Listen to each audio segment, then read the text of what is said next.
한번 따라합시다. 성경은 연구하지 말고 경험하라. 자, 성경은 살아있는 하나님의 말씀이에요. 우리가 세상의 어떤 소설을 보거나 어떤 세상의 어떤 사상가들의 책을 읽듯이 그렇게 우리는 성경을 보는 게 아닙니다.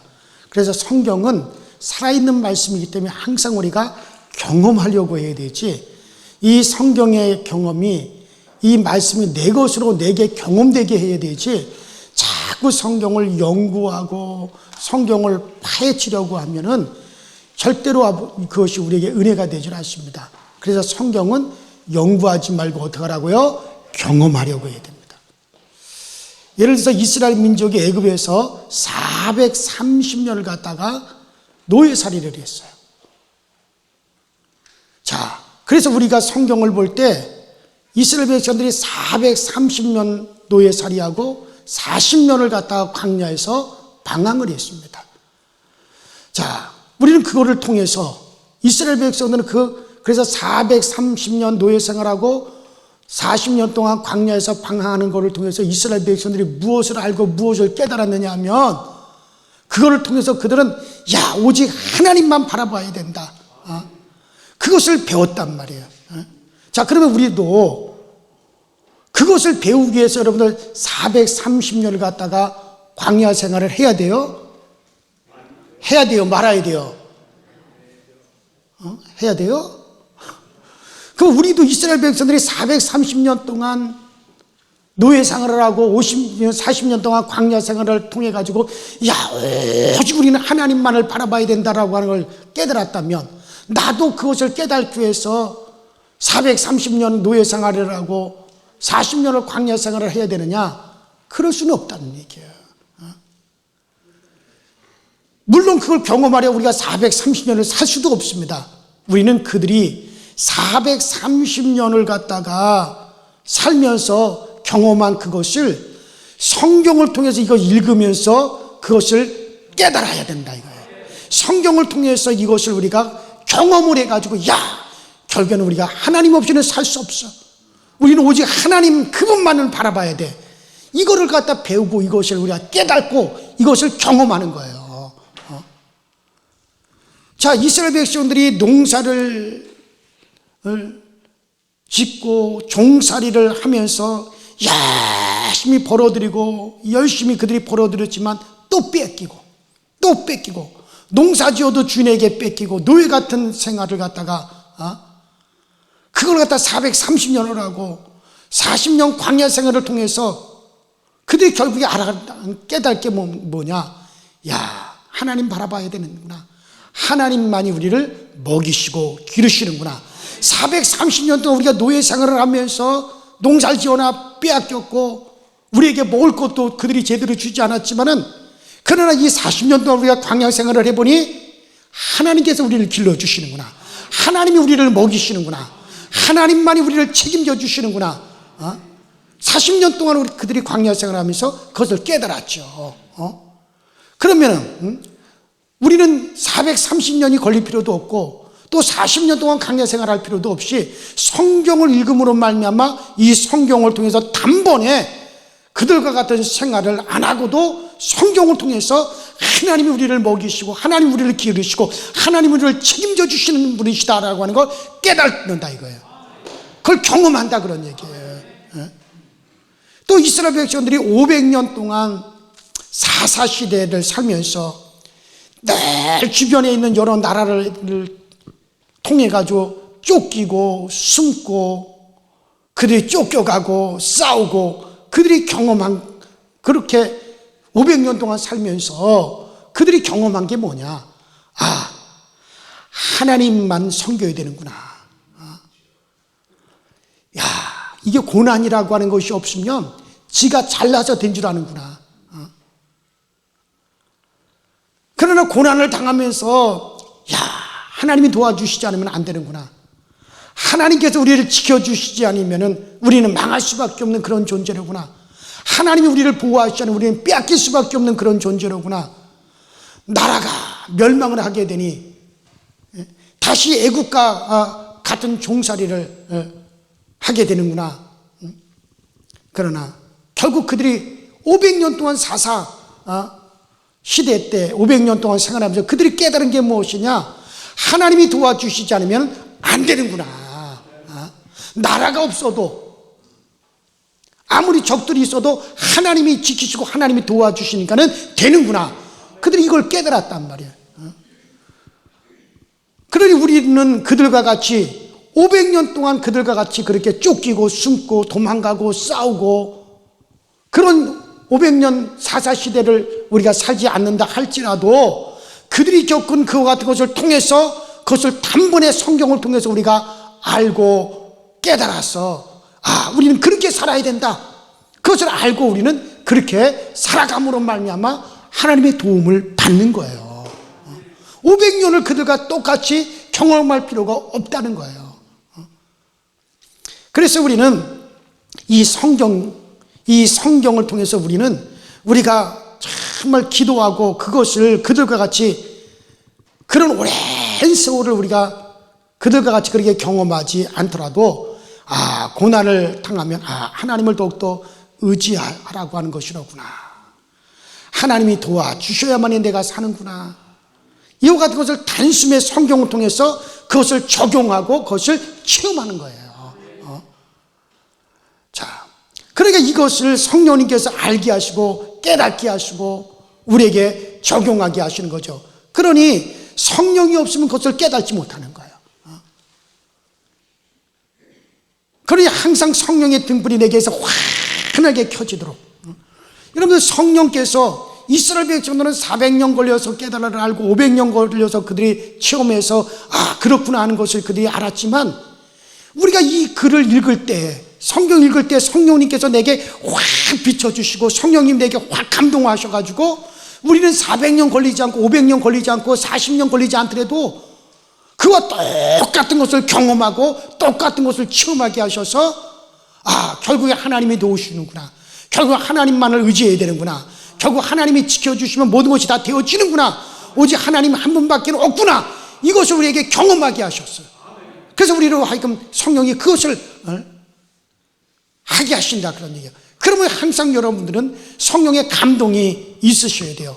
우리가 저 마태복음 25장에 보면 이제 기름을 준비한 5 처녀가 있고 기름을 준비하지 않은 10 처녀의 비유가 있잖아요. 우리가 마태복음 25장에 보면 그래가지고 여기 등불이 이렇게 있어요. 등불이 이렇게 있는데 등불이 있는데 이게 심지가 이렇게 올라가서 기름이 이렇게 있어가지고 심지가 이렇게 올라가가지고 불이 이렇게 확 비추고 있다 이거예요.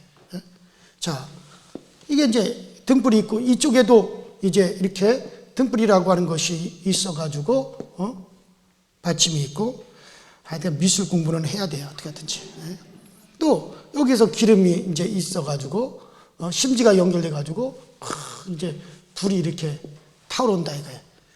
그런데 이 5 처녀도 등불을 준비했고 여기 5 처녀도 등불을 준비했는데 근데 문제는 뭐냐면 이쪽에 5 처녀가 준비한 등불은 이게 활활 이게 지금 타오르고 있다 이거 심지가 잘 연결돼가지고 활활 이게 타오르고 있는데 이쪽에 등불을 준비한 5 처녀는 이게 타오르긴 타오르는데 어떻게 하느냐 꺼져간다 이거예요. 이게 좀 불빛이 서서히 지금 꺼져가고 있다 이거예요. 공통점은 뭐냐? 공통점은 둘 다 지금 현재 여기도 불꽃이 타오르고 있고 여기도 등잔에 불꽃이 타오르고 있는 것은 공통점은 똑같이 등불은 켜져 있는데 문제는 뭐냐면 여기는 점점점 등불이 꺼져가고 있고 여기는 등불이 점점 활활 타오르고 있다는 거예요. 그러면 그 이유가 뭐냐? 그 이유는 여기는 활활 타오르고 있는 여기는 뭐가 채워져 있어요? 기름이 채워져 있고 여기는 어떻게 했다는 거예요? 기름이 거의 바닥이 나 있다는 거예요. 그런데 성경에서 이 기름은 뭐를 말하냐? 성령을 말하는 거예요. 그러니까 성령을 말한다 이거예요. 여러분들, 그래서 똑같이 지금 등불을 들고 있고 똑같이 지금 현재 등불이 켜져 있기는 하지만은 문제는 여기는 점점 기름이 떨어져 가지고 이 등불이 꺼져가고 있다 이거예요. 그러나 여기는 기름이 항상 철철철 채워져 있어 가지고 계속 활활 타오르고 있다 이거예요. 드디어 신랑이 왔는데, 이 열처녀가 등불을 준비하고 있다 신랑이 왔는데, 신랑이 딱 와 보니까 여기는 등불이 꺼져가 가지고 마침내 꺼져서 신랑을 알아보지 못해요. 신랑이 왔으나. 그래서 이들은 영원히 어둠 속으로 슬피 울며 어둠 속으로 들어가게 되었고, 여기는 등불이 환하게 켜져 있으니까는 신랑을 알아보고 신랑과 함께 큰 기쁨의 잔치 속으로 들어갔다 하고 주님께서 그렇게 비유를 해 주셨어요. 자, 문제는 뭐냐면은 성령이다 이거예요. 성령. 바로 여러분, 항상 우리는 성령으로 가득 채워져 있어야 돼요. 그래서 이 성령으로 우리가 항상 가득 채워져서 그 성령으로 말미암아 항상 우리가 충만해져 있어야 됩니다. 여러분, 성령, 기름은 바로 성령이죠. 성령으로 충만해서 항상 말씀을 내게 적용시켜야 됩니다.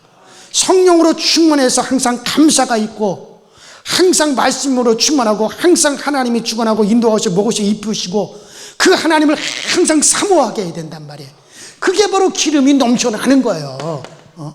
지금 여러분들의 상황이 지금 기름이 넘쳐나느냐 이게. 성령으로 항상 충만하고 그 성령으로 항상 그 말씀이 내게 지금 적용시켜져 있고, 찬양을 하더라도 성령의 감동으로 정말 여러분들이 찬양을 하고, 그 성령의 감동으로 정말 나는 주님만을 바라보고 주님만을 사모하고 더 주님을 사모하고 지금 그렇게 되어져 있느냐. 그렇다면 지금 여러분들은 등불이 활활 타올라요? 안 타올라요? 활활 지금 타오르는 거예요. 언제 주님이 오신다 하더라도 그 주님을 바로 알아볼 수가 있단 말이에요. 도적같이 주님이 온다 하더라도 바로 주님을 알아보고 그 주님과 함께 영원한 기쁨의 자리로 들어갈 수 있단 말이에요. 그러나 똑같이 교회를 다니죠. 등불은 여기도 켜져 있고 여기도 등불은 켜져 있는 거예요. 등도 있고 등불도 켜져 있어요. 그런데 문제는 뭐냐면 성령의 감동도 없고 말씀을 성령으로 적용시키지도 못하고 더 사모하게도 못하고, 찬양을 하더라도 성령의 감동이 전혀 없어가지고 그냥 형식적으로만 찬양하고, 예배를 드려도 형식적으로나 예배를 드리고, 아이고 어서 빨리 끝내지, 저렇게 뭔 잔소리가 많은지, 그러고 나에 앉아있고 그냥 형식만 남아있고 기름이 다 떨어져 간다. 주님이 도적같이 주님이 오실 때 주님을 알아보지 못하는 거예요. 영원한 어둠으로 들어간단 말이에요. 오늘 여러분들이 세상을 떠난다 할지라도 이 기름이 채워져 있기를 바랍니다.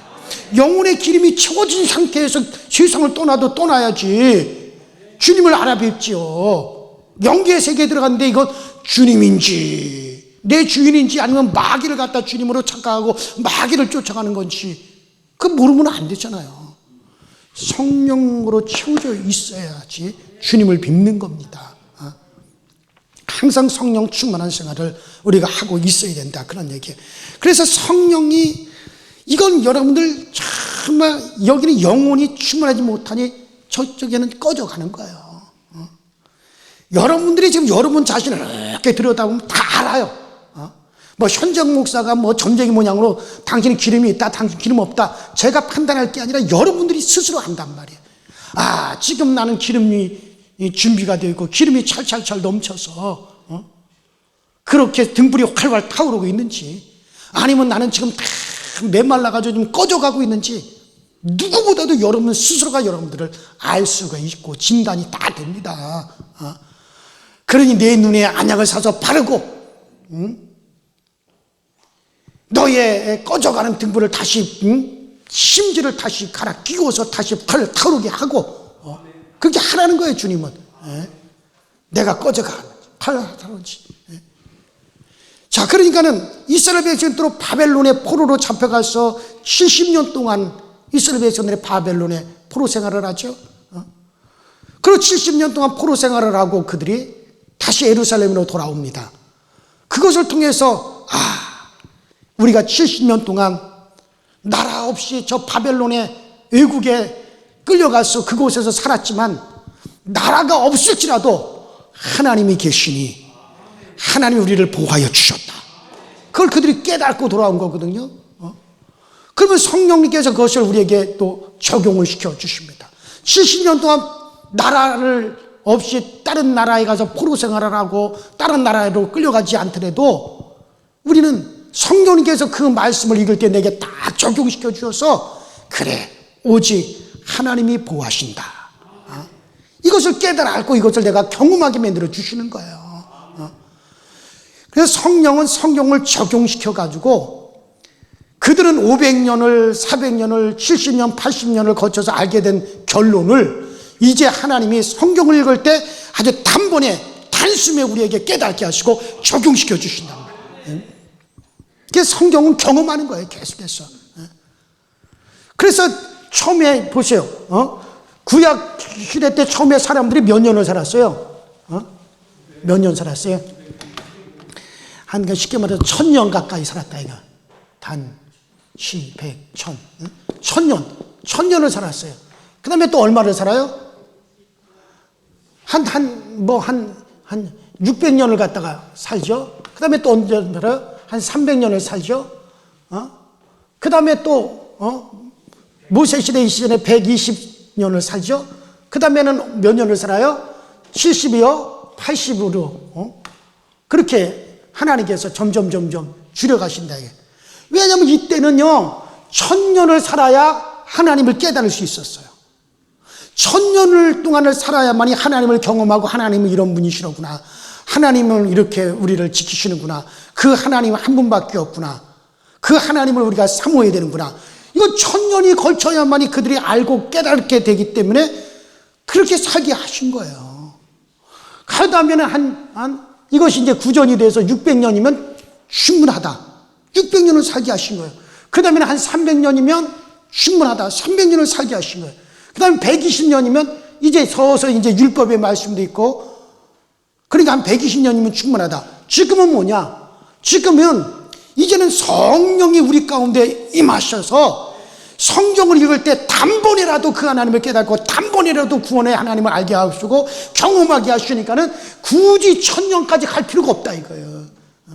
오늘 내가 예수 믿고 오늘 내가 성령 받으며 오늘 내가 성경을 읽을 때 그것을 내게 성경을 통해서 경험하게 하시고 알게 하시고 깨닫게 해주시니까 이제는 예를 들어서 70년이면 족하다 이거예요. 나머지 덤으로만 한 10년이나 20년 더 살게 해주면 그러면 더 감사하고, 아니면 여러분들 예수 믿고 몇 년을 살더라도 과거 사람들이 1000년에 걸쳐서 깨달아 알고 1000년에 걸쳐서 경험한 것을 불과 몇 년 만에 그냥 다 경험하고 그 하나님을 깨달아 알게 만들어 버리신단 말이에요. 그럼 이제는 연수가 중요한 게 아니죠. 연수가 중요한 게 아니잖아요, 이제는. 그래서 우리는 그 하나님을 따라보자. 성경을 하나님을 경험한다. 성경은 하나님을 경험하게 하는 거예요. 자, 성경의 역사는 하나님을 경험하게 하고 알게 합니다. 그래서 성경을 부지런히 읽으셔야 돼요. 성경을 부지런히 읽으면 하나님을 경험하는 것이 알게 되어지는 거예요. 우리 교회 어느 장로님은 성경 읽는 게 기쁘고 성경을 쓰는 게 기쁘고, 그 쓰고 읽는 가운데 성령의 감동이 있으면요, 그러면 하나님을 그들이 100년 걸쳐서 70년 걸쳐서 경험했던 것을 그 순간에 성령님께서 확 내게 경험이 되게 하셔서 하나님을 그렇게 바라보게 만든단 말이에요. 그래요. 그래서 이것을 우리에게 그대로 그들과 같은 수십 년 수백 년 고통 안 당하고 우리가 떠돌아다니지 않더라도 이 기록된 성경 읽음으로 단숨에 깨닫게 하시고 알게 하셔서 그 하나님을 경험하고 체험하게 하셔. 바로 그분이 누구십니까? 성령이에요. 그래서 성경은 성령의 감동으로 기록되어졌고 성경을 읽는 사람도 성령의 감동으로 읽도록 되어져 있어요. 이런 노아 홍수에서 하나님의 명령에서 노아가 방주를 짓기 시작했어요. 몇 년 동안 방주를 지었습니까? 120년 동안 방주를 지었어요. 120년이 걸렸습니다. 그것을 우리는 단 성경 몇 장을 통해서 우리는 보죠. 하나님의 말씀에 순종했던 노아와 가족은 살았으나 그 말씀을 우습게 여겼던 사람들은 다 죽었구나. 죽으면서도 비가 쏟아지고 쏟고치고 그래도 못 깨달았다 그랬어요. 그들이. 점차 물이 막 차오르니까는 막 산으로 뛰어 올라가 가지고 높은 산 봉우리에 까지 올라갔는데 거기까지 물이 막 차올라왔단 말이에요. 그래도 그들이 깨닫지 못하였더라 그랬어요. 성령께서 도와주시지 못하면요, 그래도 못 깨닫는 거야. 하나님의 말씀에 순종하는 노아는 살고 그 하나님의 말씀에 순종하지 못하는 사람들은 죽는구나. 그거를 갖다가 산봉우리까지 비가 막 차오르고 물이 차올라서 산봉우리까지 뛰어 올라가서 이제 그 산봉우리까지 물이 차오르면 그들은 죽어. 그런데도 그 지경까지 갔는데도 그걸 깨닫지 못하더라는 얘기예요. 그러나 여러분들, 오늘날 우리는 성령님께서 깨닫게 해주시면 알아주는 거예요. 깨달아지는 거예요. 그러니 그런 고난을 통해서 알기 원하십니까? 이 성경을 통해서 성령으로 말미암아 알기 원하십니까? 대답을 해요. 대답을. 아주 그들처럼 그냥 100년이고 70년이고 50년이고 고생하면서 아이고 하나님이 그렇구나, 아이고 하나님은 그런 분이로구나, 아이고 우리가 그렇게 살아야 되는구나, 그렇게 해서 깨닫기를 원하느냐, 아니면 성경을 읽을 때 성령께서 단숨에 우리에게 깨닫게 해주시고 하나님을 경험하게 해주셔서 알기를 원하시느냐. 전자요 후자요? 확실하게 하시오. 확실하게. 그러니 그런 고난을 통해서 그 하나님을 경험하고 가장 시큰 쥐어 터지고 얻어 터지고 고생하고 세상에서 낭패하고 실망하고 병들어가지고 전부여 주옵소서 손 들고 옵니다. 그렇게 시큰 얻어 터지고 고생해가지고 깨닫고 오기를 원합니까? 아니면 정말 성경을 읽을 때 성령의 감동으로 다 깨달아서 하나님 앞에 손 들기 원하십니까? 전자요 후자요? 아주 그냥 전자를 선택하면 아주 오늘부터 제가 그렇게 기도를 해드릴게요. 하나님, 아주 시큰 얻어 터지고 아주 마음부터 머리통까지 다 깨지고 상하고 낭패하고 실망하고 세상 사람들한테 찍히고 가족 식구들한테 찍히고 이 사람한테 사기당하고 저 사람한테 상하고 몸은 병들 대로 완전히 병들어가지고 아이고 하나님 없이는 난 못 살아요, 주님밖에 없어요, 그리고 저 사람이 돌아오게 하여 주시옵소서. 아주 그렇게 아주 축복의 기도를 해드릴 테니까. 그러나 그렇게 할 필요가 없다 이거예요. 성령님께서 우리가 성경을 읽을 때 그 하나님을 경험하게 하시고 그 하나님의 마음을 알게 하시고 하나님의 심정도 깨닫게 하시고 그 하나님을 사모하게도 하셔서 우리는 그와 같은 과정 필요 없이 이 성경을 통해서 하나님을 경험하게 하는 거예요. 그래서 이 성경은 왜 기록되어서 우리에게 왔느냐? 연구하지 말고 어떻게 하라? 경험하라 이거예요. 경험하라 이게. 자, 어디 옆 사람한테 얘기해 보시오. 자, 어떻게 되기 원합니까? 한번 물어봐요. 어떻게 되기 원합니까? 아주 시간 얻어지고 아주 시간 낭비하고 고생해서 되기 원합니까? 오늘 당장 성령으로 하나님 말씀 읽을 때 되기 원합니까? 물어보시오. 무조건 전자요? 그래요.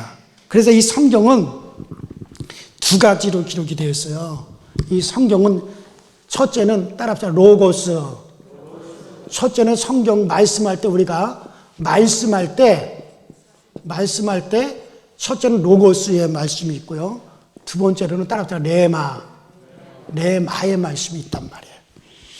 자, 이 로고스의 말씀은 뭐냐? 기록된 말씀. 따라합시다. 기록된 말씀.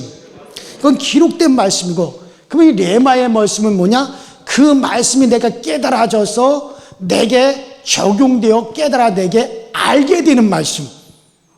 그래서 로고스의 말씀과 레마의 말씀이 있다. 그래서 우리는 종종 그렇게 말하죠.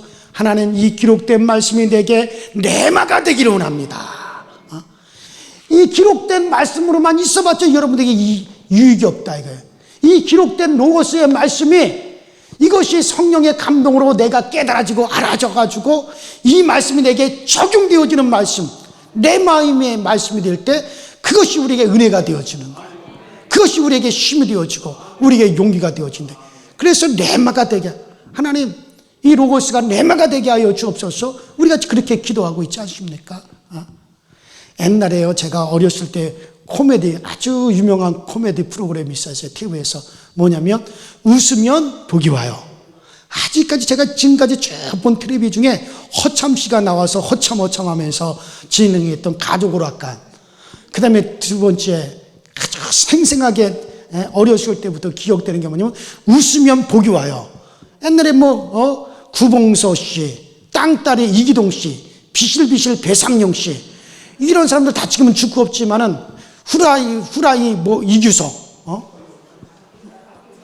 곽규석, 그 사람 예수 믿고 제일 먼저 하는 얘기가 뭐예요? 하나님 안녕하십니까?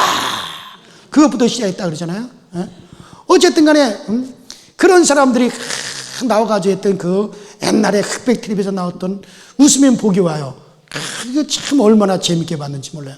근데 그때 본 것 중에, 그때 참 코미디 하면서 그들이 그렇게 웃겼는데, 그들이 웃긴 것 중에 아주 제가 기억에 남는 게 몇 가지가 있어요.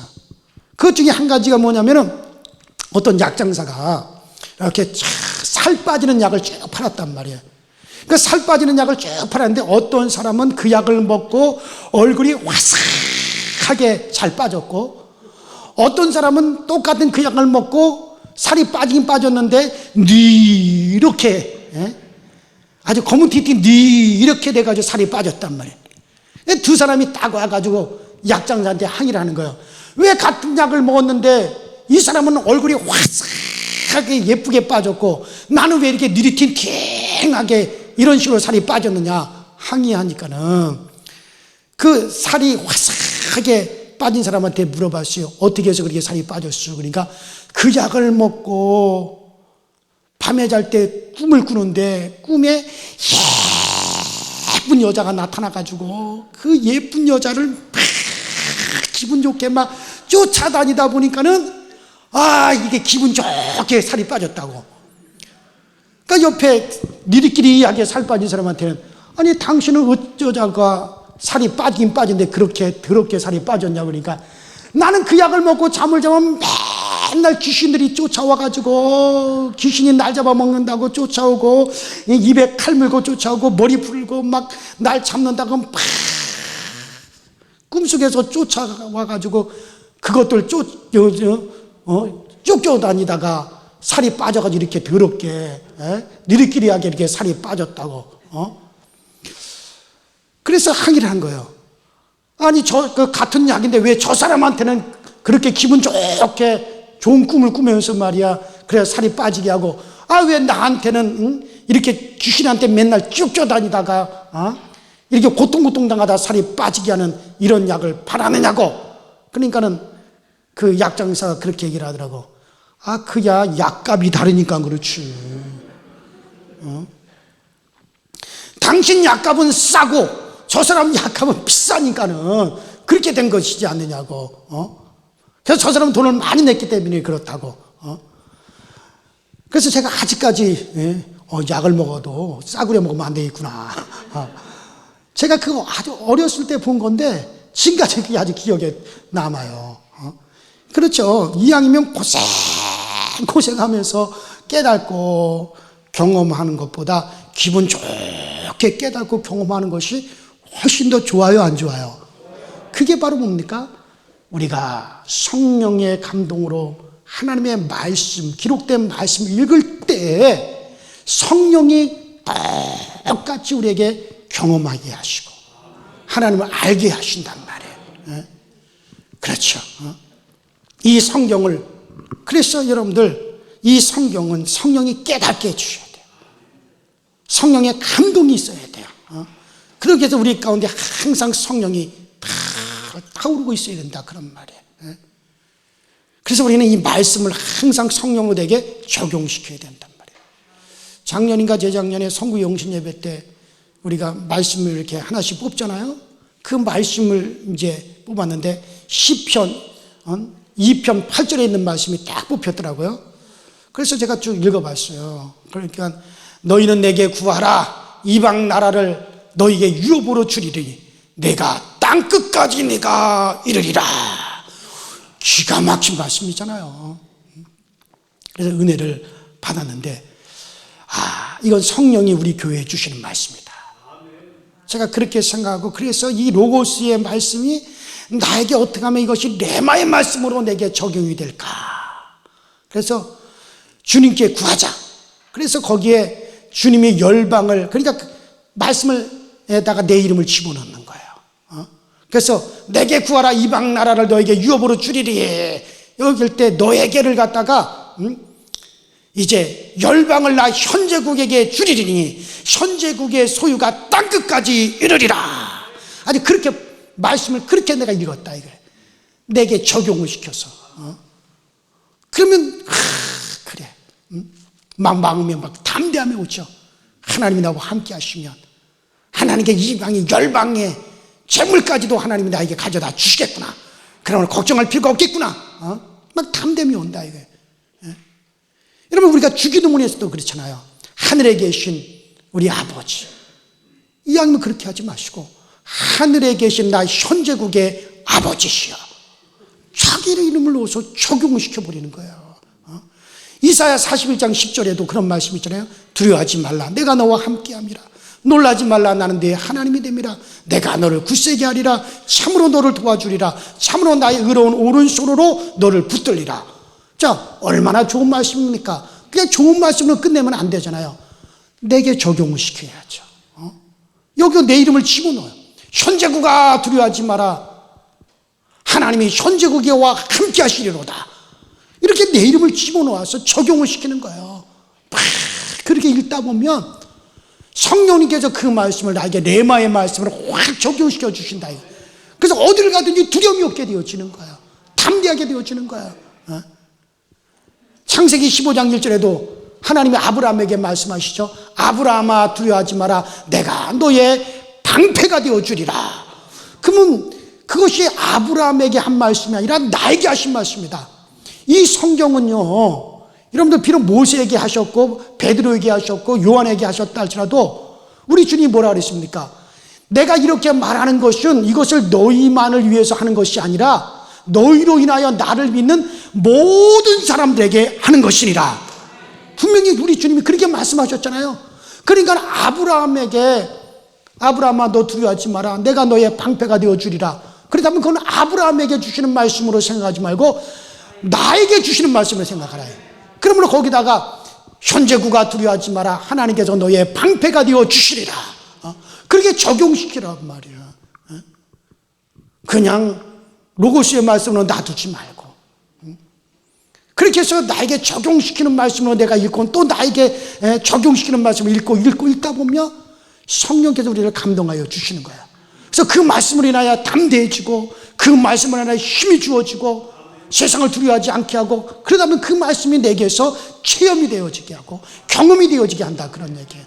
그래서 우리는 이 말씀을 자꾸 우리가 경험하려고 해야 돼요. 그러니까는 성경에 이스라엘 백성들이 광야 생활을 하죠. 그러면 여러분들도 똑같이 광야 생활에 들어가는 거예요. 만나를 갖다 주님께서 하루치만 가져오라고 했는데, 밖에 나가서 너희들이 만나를 거둬가지고 오는데 하루치만 가져와라, 내일 또 줄 테니까 걱정하지 말고 오늘 먹을 하루치만 거둬와라 그랬는데, 그거를 믿지 못하고 이 미련한 사람들이 가서 3일치 4일치 한 달치 먹을 것을 그것까지 끙끙거리고 가지고 왔어요. 근데 그 다음날 어떻게 됐어요? 다 상하고 썩고 냄새나 먹지 못할 것이 돼버렸어요. 그런데 여전히 그 다음날은 또 내려주시는데 그때 그냥 거두어드리면 되는데, 이 사람들이 그걸 믿지 못하고 그냥 그것을 그렇게 행동을 하는 거예요. 그러면은 이것을 내게 주시는 말씀으로 우리가 그렇게 적용을 해서 그 사람들이 일용할 양식으로 감사하며 살아가라, 그때 하나님이 주신다, 이것을 깨닫게 해주시기 위해서 그들에게 그렇게 고통을 스럽고 그런 과정을 통해서 그들이 깨달았다면, 그렇다면은 나도 그들과 똑같이 움직이는 거야. 나도 그들과 똑같이 광야 생활을 하는 거예요. 그래서 우리가 정말 그들이 만나 주러 가면 나도 만나 주러 가고, 그들이 출애굽하면 나도 함께 출애굽을 하고, 이 성경을 읽을 때 그 이스라엘 민족에게 하는 것이 아니라 이스라엘 민족에게 빗대어서 나에게 하는 말씀이다. 그건 나에게 적용을 시켜 가는 거예요. 그러면 그 말씀을 내게 경험하게 해주신단 말이에요. 이걸 우리가 마태복음 14장 13절 21절에 보면 오병이어의 기적이 나오잖아요. 물고기 2마리에 보리떡 5덩어리. 그 어린아이가 주님으로부터 처음에 병고침을 받은 어린아이라 그래요. 이게 이제 성경에 기록되어 있지 않는데, 그 구전에는 그렇게 나와 있어요. 그 병고침을 받은 어린아이가 주님으로부터 예수님을 따라다니면서 말씀을 듣고 싶은 거예요. 그래서 그 어머니가 그 아이에게 너 몇 날 며칠 예수님이 따라다니면서 말씀을 들으려면 배가 고플 텐데 꼭 이거 싸가지고 가서, 그래서 주님 말씀 듣다가 배고프면 먹어라 하고서는 그에게 도시락으로 그 물고기 몇 마리하고 보리덩어리 몇 덩어리 싸준 거예요. 그 이 아이가 계속 주님 따라다니면서 말씀 듣다가 베세다 강야까지 왔어요. 근데 거기서 5,000명이나 되는 많은 사람들이 주님의 말씀을 듣다 보니까는 하루가 가고 이틀이 가고 며칠이 가더라도 배고픈 줄 모르는 말씀을 들었는데, 이제 말씀이 다 끝나고 집회가 다 끝나고 그들이 집으로 돌아갈 때쯤 너무 허기가 진 거예요. 허기가 져서 그들이 집에 돌아가다 쓰러질 것 같은 거예요. 그때 주님께서 저들에게 먹을 것을 주어야 될 텐데 너희들이 가진 것이 있느냐. 그럴 때 어떤 사람은요, 싸가지고 고기도 있고 싸가지고 떡도 많았는데 그걸 주님 앞에 내어드리질 않았단 말이에요. 자기 욕심으로. 그러나 이 어린아이는 내가 주님으로부터 받은 은혜가 너무 커가지고 엄마가 싸준 그 도시락, 이제 그것밖에, 물고기 2마리 보리떡 5덩어리밖에 안 남았어요. 그러나 그거라도 너희 중에 있는 것이 무엇이냐 했을 때 자기 것을 다 가지고, 자기가 가지고 있는 것을 다 주님의 손에 올려드린 거예요. 주님, 가지고 있는 것이 이것뿐인데 이것이 과연 얼마나 소용이 되겠습니까? 하고 그 어린아이가 주님 앞에 가지고 나오갔단 말이에요. 주님은 그 어린아이의 그 믿음을 보셨어요. 그리고 그가 드린 물고기 2마리 보리떡 5덩어리도 보셨어요. 그래서 주님께서는 그 어린아이의, 그 작은 어린아이의 그 믿음 때문에 그것을 보시고서는 그 보리떡 5덩어리 물고기 2마리를 떼어서 제자들한테 나눠주었고, 제자들은 또 그것을 또 떼어가지고 그 사람들에게, 무리에게 나눠주는데 떼어지면 또 생기고 떼어지면 또 생기고 떼어지면은 또 생기고, 분명히 여기서 떼어서 줬으니까 없어야 되네. 또 생기고 또 생기고 또 생기고. 그래서 5,000명이 배불리 먹고도 12광주리가 남았다 그러잖아요. 이게 오병이어의 사건이죠. 그럼 이 말씀도 적용을 시키는 거예요. 그냥 말씀으로 기록된 로고스로 놔두게 하지 말고 레마로 내게 해당되는, 내가 경험할 수 있는 레마의 말씀으로 가져와야 되는 거예요. 제가 처음 목회를 시작을 할 때요, 경상북도 청도에 가서 목회를 시작을 했어요.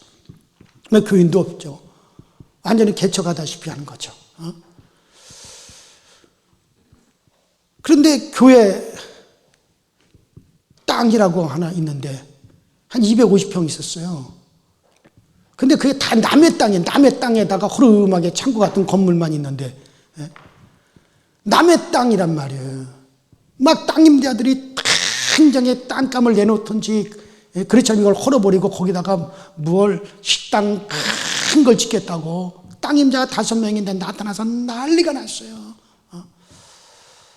그 청도 역전 옆에 있는데 그 땅값이 그때 당시에 평당 350만 원이었어요. 역전 옆이니까 제일 비싼 거예요. 그 지역에서. 청도군에서 제일 비싸다 이거예요. 역전 옆에 있으니까. 그러니까 250평인데 평당 300만 원씩만 잡더라도 2, 3은 6, 6억, 7억이 된단 말이에요. 한번 보세요. 33년 전에 7억이라면요. 지금 33년이 지나온 지금의 물가가 얼마나 올랐습니까? 지금 수십억이 될 거예요. 지금 돈으로 따지면. 지금도 거기에 가면 수십억을 줘야 그 정도 땅을 사니까. 이걸 어떻게 해결을 하느냐 이거예요. 내가 정말 오병이의 역사 일어나지 않으면 이걸 해결할 수 없는 문제잖아요. 이제 신학대학 막 졸업하고 내 나이 26에 제가 목회를 시작을 했어요. 단독 목회를. 뭘 압니까? 그때 지금의 저 주은숙 씨하고 결혼을 하려고 했었는데 아직 결혼을 안 하고 총각이었어요. 결혼을 하려고 했는데 내가 그랬어요. 당신 시집 올 때 부모님들이 뭐 해줄 거냐? 그러니까 그거 차라리 천찰로 다 달라 그래라. 당신한테 있는 건 나한테 있는 거 다 털어가지고 하나님께 바치자. 다 털어가지고. 그러니까 제 아내도 사실은 그 서울시에서 운영하는 서울시에서 운영하는 그 영화원인가 유치원인가 거기서 근무하면서 벌은 거 그거 다 갖다 주고 부모한테 받을 거 다 받고 저야 부모한테 받을 것도 없고 또 주지도 않았고 있어봤자 전도사 생활하면서 그동안 수고했다고 단독 목회 나가니까 교회에서 준 거 몇 푼뿐이 없었죠. 그러나 있는 거 없는 거 다 우리가 가진 거 전부입니다 하고 진짜 이 어린아이처럼 이 로고스의 말씀이 레마의 말씀이 되기 위해서 정말 다 주님 앞에 드렸어요. 제가 길게 얘기하냐면 또 이것도 한정이 없어요. 어쨌든 간에요. 그랬더니 정말 그게 오병이어가 돼가지고 그 땅을 다 사버렸어요.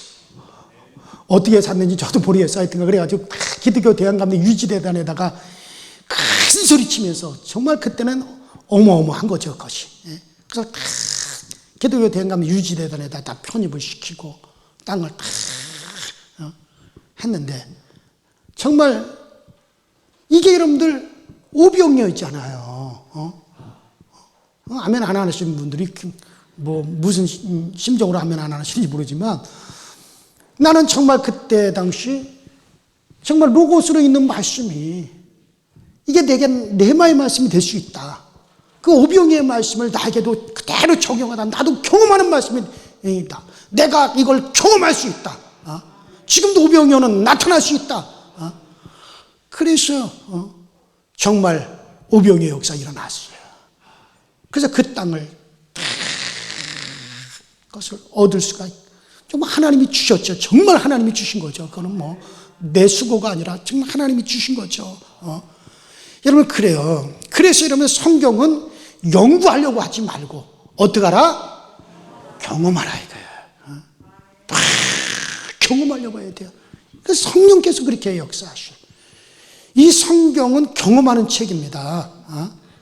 여러분 그래서 우리가 기도하는 것과 하나님 말씀을 상고하는 일에 그 끈을 절대 놓아서는 안 돼요.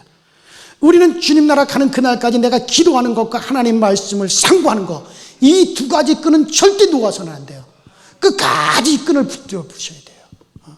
끝까지. 이건 놓으면 마귀에게 당하는 거예요. 그래요.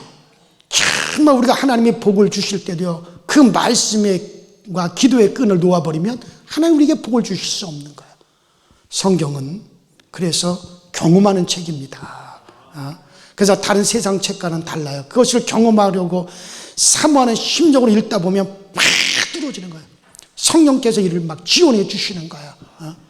그래서 이 성경을 통해 가지고 우리는 수백 년 동안 수천 년 동안 걸쳐서 알아야 될 것을 단번에 그냥 성령으로 말미암아 경험하게 하시고 알게 하시고 깨닫게 해주시는 거예요. 이번에 우리 양천 지방에서 사도행전 성지순례를 했잖아요. 그것도 마찬가지죠. 뭘 우리 지방에 많은 목사님들도 다 똑같았겠지만 저는 사도행전 16장에 보면 사도 바울이 막 아시아로 계속 복음을 전하려고 하니까 하나님께서 드로아에서 막으시고 비두니아로 가려고 하니까 그것도 막으시고 예수의 영이 허락하지 않는 거예요. 그런데 마게도냐로 성령께서 환상 중에 마게도냐에 있는 청년 하나가 막 이리로 건너와서 우리를 도와달라고 그 꿈을 꾸고 난 다음에 성령님께서 이 아시아 쪽으로 복음을 전하지 말고 지금의 유럽 쪽으로 복음을 전하라고, 마게도냐는 이제 그리스 위에, 지금의 그리스 위에 바로 유럽으로 들어가는 첫 번째 성이죠. 그러니까 그쪽으로 복음을 전하라고 성령께서 말씀하시는구나. 그래가지고 이 사도 바울이 드로아라고 하는 곳에서 배를 타고 저 마게도냐로 들어가는 첫 성인 빌립보로 가기 위해서 그 배를 타고 네아폴리라고 하는 항구에 딱 도착을 해서, 그래서 빌립보로, 마게도냐로 들어가는 첫 성인 빌립보로 그렇게 들어가게 된다. 그래서 사도 바울이 성령의 지시를 받아서 네아폴리에서 배를 타고, 그 드로아에서 배를 타고 네아폴리라고 하는 항구에 딱 도착을 하는 내용이 사도행전 16장에 나와요. 그래서 사도 바울이 마게도냐 쪽으로 무식하고 잔인한 사람들이 사는 마게도냐, 유럽의 첫성, 그쪽으로 복음을 전하기 위해서 네아폴리 항구에 딱 도착을 해가지고 그 다음에 빌립보 성으로 딱 들어가는 장면이 사도행전 16장에 나오는데, 그 네아폴리라고 하는 항구에 딱 갔어요. 그 항구에 딱 도착을 해서 제가 밤에 그 항구를 이렇게 바라보면서 정말 사도 바울이 정말 어떤 심정을 가지고 예수를 전혀 모르는 이 마게도냐로 가서 이 항구, 이 네아폴리라는 항구를 바라보면서 배를 타고 딱 바라보면서 배를 타고 들어올 때 그 사도 바울의 심정이 어땠을까? 아무도 자기를 환영해 주는 사람이 없는 불모지, 정말 야만인들이 사는 그 땅에 도착을, 네아폴리 항구에 도착했을 때 그때 사도 바울이 어떤 생각을 가지고 어떤 열정을 가지고 이 항구에 도착을 해서 이 바닷물을 밟고 배에서 내려왔을까? 그래서 제가 밤중에, 제 아내는 피곤하다고 자요. 나가자니까 안 나가고, 알아, 디벼 자든지 말든지 마음대로 해라. 저 혼자 나갔어요. 나가서 바지를 걷고 신발을 벗고 바닷속으로 이렇게 바다에 발을 담그고, 정말 제가 그 항구를 받으면, 하나님, 여기까지 왔는데 성령님은 아시지 않습니까?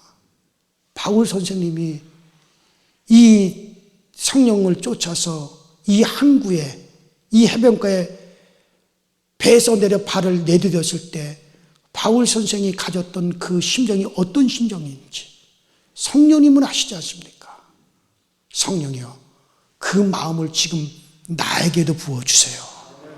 그래서 제가 정말 거짓말 요만큼도 안 보태고 1시간을 훨씬 넘어, 제 아내가 붙잡고 일어날 정도까지 제가 있었으니까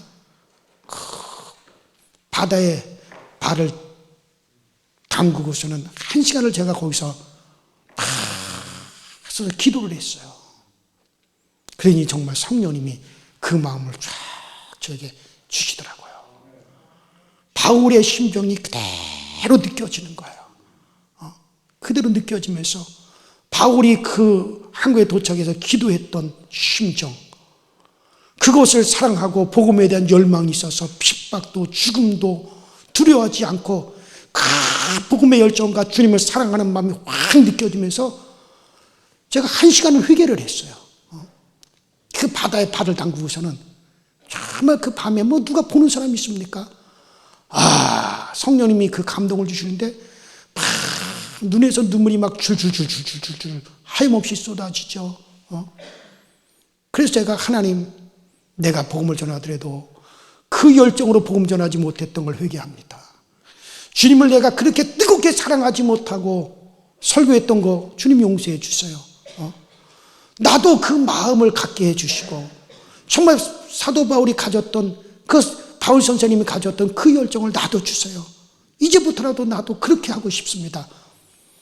그래서 저는 거기서 제가 1시간, 2시간을 그렇게 기도를 하고 바닷속에 발을 담그고 그 항구를 캄캄하지만은 그 심정을 느끼고, 그것이 성지순례, 사도행전 성지순례 전체를 한 것보다 가장 값진 거예요. 너무나 그 심정이 그대로 읽혀진 것이 얼마나 감사하고 기쁜지 모르는 거예요. 그리고서는 다시 스스로 뛰어들어가서 제 아내를 강제로 데리고 나와가지고 여보 이러지 말고 여기까지 왔으니까 해변가에 나가서 같이 기도하자. 그래가지고 제 아내를 그냥 끌고 나왔어요. 그리고 해변가에 앉아서 둘이 같이 기도를 했어요. 하나님, 남은 목회 기간이라도 그 심정을 잃지 않게 하여 주세요. 이건 성령님께서 바울을 그 장소에 보내신 분도 성령님이시고, 그때 당시 그 마음을 주신 분도 성령님이고, 그 장소에 와 있는 나에게도 그 똑같은 성령이 계시니 그 심정이 그대로 전달되게 해주시는 것이 가능한 거지. 그 성령님은 바울도 지금 죽어 천국에 갔고 그 항구도 다 달라졌을지라도 그때 역사하시던 성령은 지금도 우리 가운데 계신다는 거야.